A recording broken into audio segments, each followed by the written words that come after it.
HQTs, and an extra special welcome to Hallerton. The winners of today's bottle kicking match is an Easter Monday tradition in Leicestershire, going on for over 200 years. Two villages compete to try and move barrels of ale across two streams a mile apart from each other by any means necessary. I mean any, broken bones and all. If you thought savage questions were brutal, wait until you see that bottle kicking.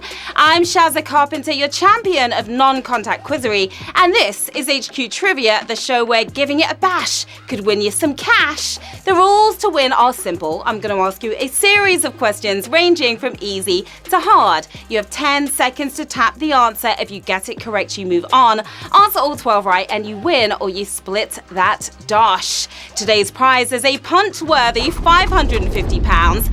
That will get you an ale barrel to practice with, enough American football padding to feel invincible, and even cover the extra on your insurance when you get utterly wrecked. But you've got to fill your wallet before you spill your wallet. So let's kick off with Q1. What is the capital of Spain? Brugge, Madrid, Paris? Kind of wish I was in Spain right now.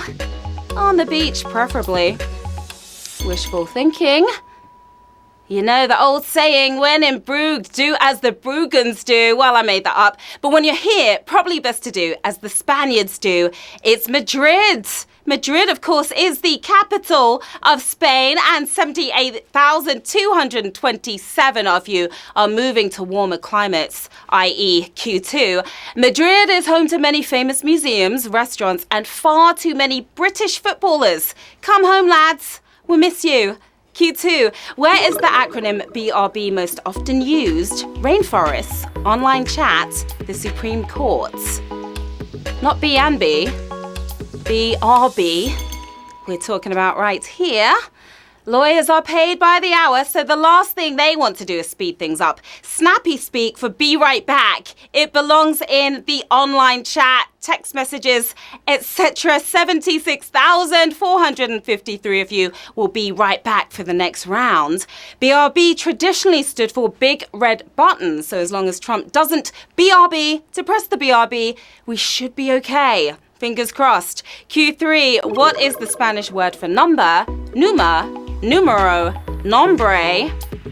How well were you paying attention in Spanish class? We're about to find out right now, aren't we? If you ask a Spanish person for their name and nombre, you're going to get the same thing 2 times. If you're wanting some digits, then ask for their numero. You might get lucky. Yeah, you might, and 66,969 of you getting lucky here on Q3. Numero is number in all the Latin languages, while numbers are what the Germans count with. Who's ready for Q4? Which of these fictional female characters is not played by a man? Mrs. Brown, Dame Edna Everage, Hyacinth Bucket, or Bouquet? 3 hilarious characters, male or female. They've all had us in stitches, but which of these madams is actually a lady? Keeping up a different kind of appearance to the others is Hyacinth Bouquet. Of course, 52,277 of you keeping up with things in the game. Edna's damehood may have been fictional, but it earned actor Barry Humphries a real CBE of his own. Love that guy. Q5. Which of these bodies of water is not in the Lake District? Coniston water, Cromwell water, Kielder water. Who fancies a swim? Might be a little chilly in there. 3 mighty lakes, but which one lies outside the Cumbria catchment area, laking it up next door in Northumberland? It's Kielder water. That's the answer we were looking for. And 21,133 of you are holding tight on this brutal question right here. Kielder water is the largest man-made body of water in Northern Europe, costing almost 20 million times more than today's prize money. A lot of cash right there. I see you out there, players. Hello to the Turner family in Bedford, to Tazza and Dylan, Honor, Lauren, Gemma, Erin, Lee, John from Brighton, and the McMorran family as well. Good luck to all of you players. All right, back to Q6. Which of these is a type of trouser that was popular in the 1920s? Cambridge sacks, Harvard duffels, Oxford bags. Interesting names for trousers. Or pants, as they like to say in the US. Madness may have sung about baggy trousers, but these ones were insanely baggy, making flares look like skinny jeans. Oxford bags. Who remembers the Oxford bags? Oh, that was a toughie right there, wasn't it? That was a toughie. 8,256 of you got that one in the bag. The trend has multiple origin stories, but they all agree that Oxford students started it and that they looked utterly ridiculous doing it. Q7, which of these head coaches resigned after the most recent Rugby World Cup? Warren Gatland, Daniel Hawkard, Stuart Lancaster.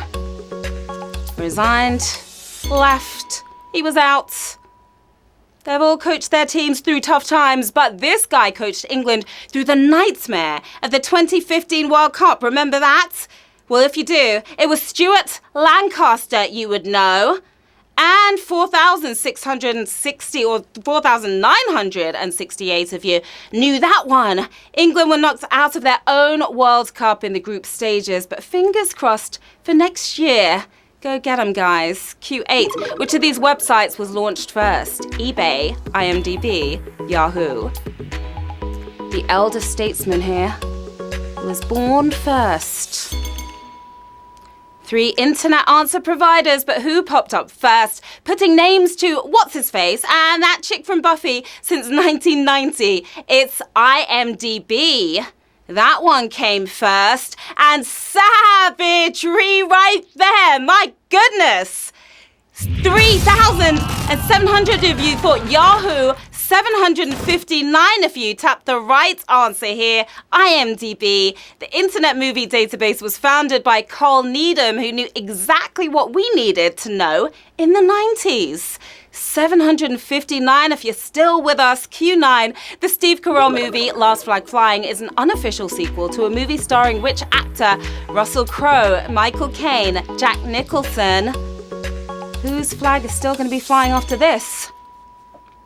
It's a loose adaptation of Daryl Parnison's book, which is itself a belated sequel to his debut novel, The Last Detail, which was adapted into a 1973 film starring Jack Nicholson. Jack Nicholson is the answer we were looking for. 500 of you got that absolutely correct. My brain hurts after all of that. But what else could we expect from Richard Linklater? He's a genius, isn't he? Q10, sorted alphabetically. The last character in the Mr. Men series wears what on top of his head? Watering can, flower pot, broken vase. The Little Misses and the Mr. Men. I miss them. They all make terrible hats, don't they? So they'd all be perfect for Mr. Wrong. More Bill and Ben than Lock & Co. It's a flower pot that he wore on his head, if you remember. 308 of you are Mr. or Mrs. Right now. As his name suggests, Mr. Wrong does everything wrong. He walks wrong, he talks wrong, and even answers trivia questions wrong. He would totally suck at HQ Trivia. Q11. Which of the following royal palaces has the most total rooms? Royal Palace of Madrid, Palace of Versailles, Buckingham Palace. If you live in a palace, who's counting? We're counting, but we don't live there.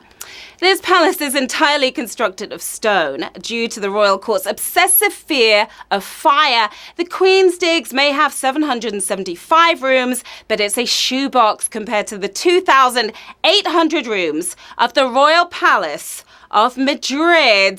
78 players got that absolutely correct. Last stop of this tour right now. We are moving on to the final round with 78 players and another 17 players using their extra lives to get back in right now. £550 sterling up for grabs. Who is going to take it home on this Easter Monday night? Who posed as a Swedish DJ to write a number 2 hit in May 2016? Ed Sheeran, Sia, Taylor Swift. What do you think? Do you remember this hit? In May 2016, I hope you do. 3 easily recognized pop stars, but who managed to hide behind the pseudonym Nils Joberg. The song reached number 2 in the UK charts, sung by Rihanna, co-written by Calvin Harris. This is what you came for. Yes, it is. And it's Taylor Swift. For the win here on Q12, we have 52 winners, my lovelies.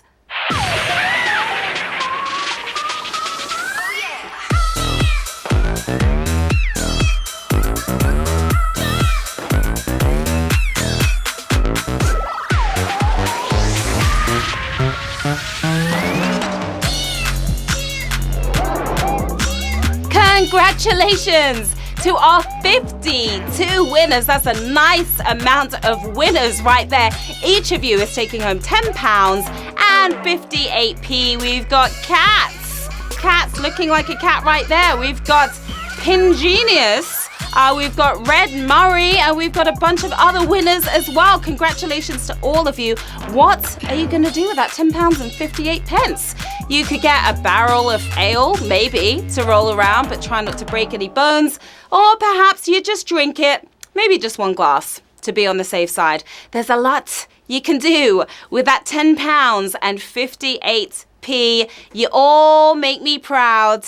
Definitely make me proud tonight. Another thrilling game, my HQT pies. You kick bottles and butt tonight. As always, hit me up on Twitter and Instagram at the handle on your screen right now. Let me know how you got on. And of course, request those shout outs for tomorrow as well. That's it for tonight, but join me again at 3 p.m. tomorrow for another chance to brain your way to 550 quid. Have a great evening, everyone, and I'll see you soon. Bye.